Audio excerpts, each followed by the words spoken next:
Good morning, ladies and gentlemen. So I'm Colonel D.K. Singh, and I'm posted in the acquisition wing in the Department of Defense. And I've been dealing with capital acquisitions for only last about 3 years, because before that I've always been in the soldiering duties. So this job is as new to me as the entire defense acquisition to the larger ecosystem that we have in our country today. Like I was saying, not having people who listen to you is a civilizational issue that's there in the society today. People don't listen, they don't have time for you, they are distracted. But not having audience itself is the issue today. We are living in very interesting times from the perspective of defense industry, from the perspective of the capability development and the self-reliance of the Indian armed forces, and also from the perspective of the larger ecosystem that we in our nation are trying to create. Because at no point in history before have such mammoth churning taken place as far as shifting our goalpost is concerned, wherein as the 5th largest economy in the world, as the 4th largest defense forces in the world, and as globally having the 4th highest defense budget, a nation aspiring to be a regional player in the global arena is wanting to be self-reliant in its defense acquisitions. Traditionally, our defense capabilities have been primarily import driven, initially till about 80s, till early 80s, only on one country, that is Russia, and beyond that it was been shared by Russia, US and Israel. There has been very little indigenous production happening for the defense equipment, for the defense weapon systems. So today is, I say, it's very interesting times. It's a time for opportunities for everyone. But having said that, these interesting times and these exciting times also come with a lot of challenges. The challenges for the armed forces that they face today is a transition period. It's a period wherein we have to buy domestic, the armed forces have to buy from the domestic, their equipment and their capability development assets from the domestic players, from the domestic industries, which is not yet ready.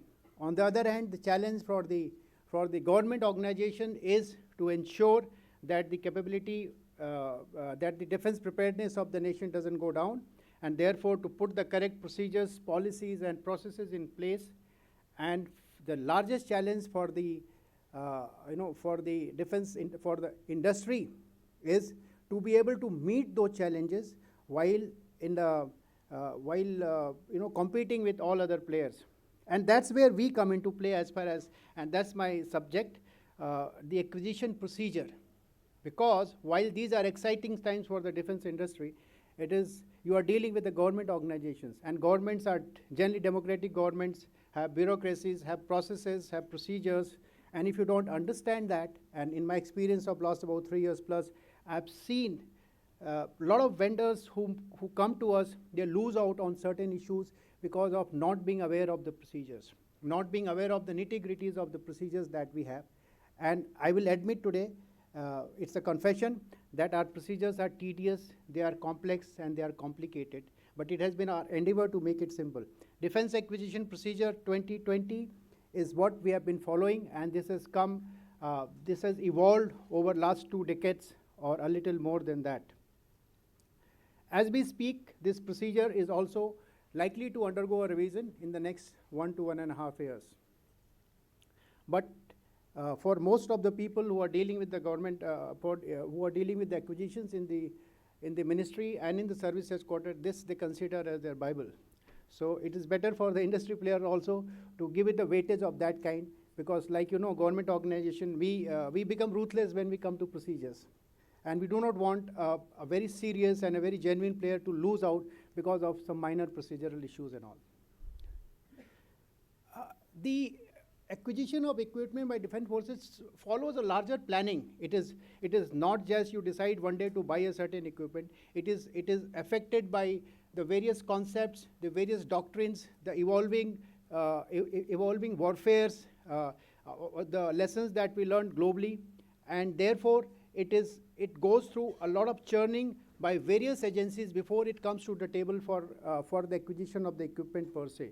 And headquarter ideas is the one who deals with who deals with the larger planning over a period of 10 years, 15 years, what we are likely to buy. So there is a perspective plan that is available for the armed forces that we go by, and the industry would do well to familiarize with them what is likely to come in the future. As far as the acquisition procedure is concerned, plainly what I'd like you to observe is the high degree of probity, public accountability, transparency, fair competition, and level playing field. So this is the aim with which these procedures have been formulated. But with this kind of an aim and having one procedure, I understand it becomes complicated. But we will do well to familiarize ourselves in depth with these procedures.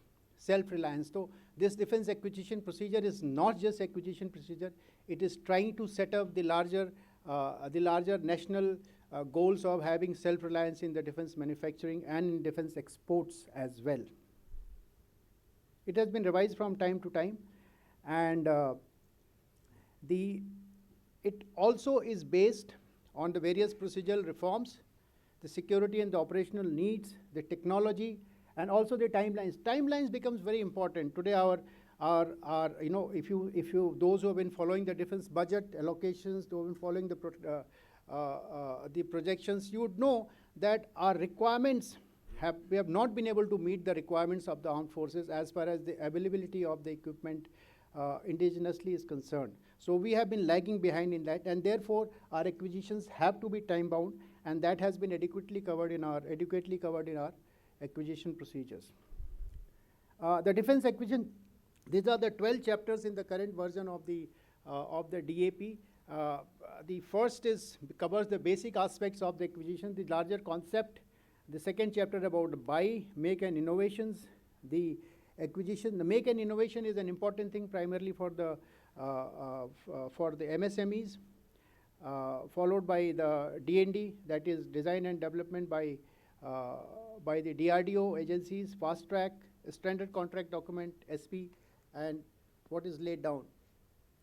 What is important for us to understand is no one can master this voluminous document, but it, as and when a requirement comes, one must refer to it. And more importantly, I see particularly the newer players, the startups, the MSMEs, you are shy of, and I'm a soldier working in the Ministry of Defense amongst the bureaucrats. I am not shy now. I used to be shy of interacting with the industry earlier because we were quite suspicious and shy that we should not. But today I freely interact with everyone. I have the mobile number of so many of you and of the industry players. Let's interact freely. Let's understand each other's requirements better. So just by reading this document may not be adequate for you. So wherever you have any queries, wherever you feel that there is a case coming up and there is a need for larger clarification, do communicate to us. You have our email IDs, and we don't mind interacting at a personal level also. The certain important things I have picked up. Finally, this particular 10, 15, 20 minutes will not be adequate to even give a general overview of the DAP. But what I would like you to understand is that you must understand the categorization and the priorities of the categories of the various types of acquisition. We give priority to the indigenously designed, developed, and manufactured products. But that notwithstanding, if that kind of capability we don't have, then we go for buy Indian and buy and make. So this is an important aspect. Another aspect is the definition of Indian vendor. Now, I'll just go to it. This is a very important paragraph, and I've seen in my own time in lot of cases various vendors losing out and being non-compliant because they don't read this very carefully. If you are participating in a buy Indian case, you should know whether you are eligible for it. Or if you are participating in a buy IDDM case, you should know whether you are eligible for you as a vendor whether you're eligible for it or not. So it's all there, absolutely clear in the DAP. And also the IC remains and its basis of calculation. There has been a recent amendment, and I must also tell you that based on the inputs that we get from the industry and from the other industry bodies and from various other organizations, we very frequently keep carrying out business process reengineering in the DAP to ensure that it is updated with the times. And all that is uploaded on the MOD website. So you should be aware, like in the case of the indigenous content, this has been changed of late. You must go through it. Chapter 2 remains the most important chapter, because even in the cases which go through make route or through D&D route, they also for acquisition come to chapter 2 and become a by IDDM category. So that gives out the layout of the request for proposals, and what is the procedure that is being used by the committees for vetting the RFPs. That also is there, and one should have a look at it. And then the various provisions related to FETs, METs, that is the maintainability test and the Q agencies. And of course the contract negotiations and all. So all these things are given there, and these are some of the steps through which an acquisition, when it comes to buy, it goes through right from the RFI to the CNC. So like I said, I cannot get into the details of all this, but it is important as and when a case comes up. I'll give a very an example of in one case, a very big company, I'll not name it, and they were non-compliant in a particular case, and they gave us a call, and I had to tell him that it is not expected, if you are investing hundreds of crores of rupees in a project, for want of not reading a sentence in the DAP, you cannot become non-compliant, but you have become, because probably you have not been guided correctly. So the point is, these small little things have a bearing. Like I said, we would be ruthless because we have to go by the procedure, and if it is black and white, as when we see it is black and white, so unfortunately, but you tend to lose out on that. These are the various priorities. This is adequately covered in the DAP in greater detail. By IDDM remains indigenous design, development and manufacturing. However, if we don't have the design capabilities in-house, then we go for buy Indian, buy and make, and the various other categories. Acquisition process. This again is self-explanatory for the audience. Here, most of you and many of the faces I can recognize, and a lot of service personnel who are services personnel who are dealing with it. So this is not new to you. These are the three larger issues that the DAP covers. It ensures the self-reliance in defense production. It ensures that primacy of indigenous design and development, and it ensures that adequate incentives and waivers are given to the MSMEs, and there are provisions to that effect, and even the cases up to 100 crore even cost are reserved for MSMEs only. And of course, there have been a lot of steps that have been taken to ensure ease of doing business, and I can say with a lot of confidence that if in all other ministries the ease of doing business has been covered adequately, we have covered much more than that in defense acquisition, because probably it's required more ease of doing business than all other ministries. It's a complicated ministry, it's a complex system, and therefore from time to time we keep taking steps that ensures that the industry largely is not at a disadvantage because of our procedures. These are some of the steps that have been taken to ensure that the domestic defense ecosystem gets promoted. Emphasis on IPRs. We have taken out the list of the items that cannot be imported, and that has only been increasing. However, though not related directly to this particular session, but sometimes we lament that in spite of these items being put in the positive indigenous list, the indigenous industry is I repeat, not able to produce those items. So but we do understand that this is a churning moment for all of us. Like I said, the cases for up to 100 crores are reserved for the MSMEs. Make in India's, so there have been various other initiatives in terms of interstate corridors and all that have come up in Uttar Pradesh and in Tamil Nadu. Exchange rate variation has been granted on the day of the contract or the day of the payment, that can now be, it was not there earlier. Price variation clause to protect the vendors from any escalations after they have submitted their bids. And also what happens is in the defense acquisitions, the deliveries are time taking. So you may have delivered the equipment, but what happens is the JRIs have not happened. So it takes 2, 3, 4 months for that to happen, and therefore payments keep pending. So now we have come out with a system wherein we accept smaller lot system. So let's say your delivery was supposed to happen in the quantities of 1,000 every 6 months. So we say, okay, even if it is 200 in 1 month, that can be given, and based on that the payments can be made, so that your money is not blocked up. Earnest money deposit has been introduced in place of IPBGs, and the bank guarantees has been reduced from earlier 3 to 10% to 3 to 5%.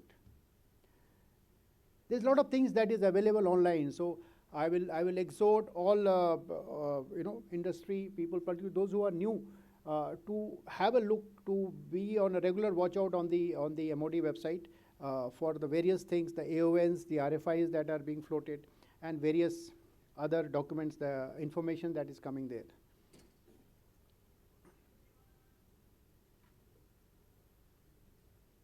These are also some of the recent initiatives. Also, the last point is important. We have increased so for the MSMEs and MSCs, we have increased the exemption from submission of the financial documents. Earlier it used to be 150 crore, now we have increased it to 300 crores. And with the specific approvals, even the cases up to 500 crores, the MSMEs need not submit the documents for their financial credentials. And these are some of the steps that further they are in the pipeline and they have been done. And so why, like the flip side of today's presentation is that I cannot actually give you much, because there is not much that I can cover in this limited time. But yes, I can give you an assurance that wherever any clarity that is required, as far as the procedure is concerned, any clarification that is required, we are there available. You have our email IDs, you have our communication addresses. Please feel free to communicate. But like I said in the beginning, these are exciting times for the defense industry ecosystem in our country, and it's going to remain exciting for next 5 to 10 years, and it is going to remain exciting only for those who understand the defense acquisition procedures well. So thank you so much. Like I said, I'll finish with it that in the larger society, and not having listeners, not having people who listen to you is a civilizational problem, but not having audience is the problem of the day. But I'm sure the people who are outside have got better things to do. Thank you so much. Nice interacting with you.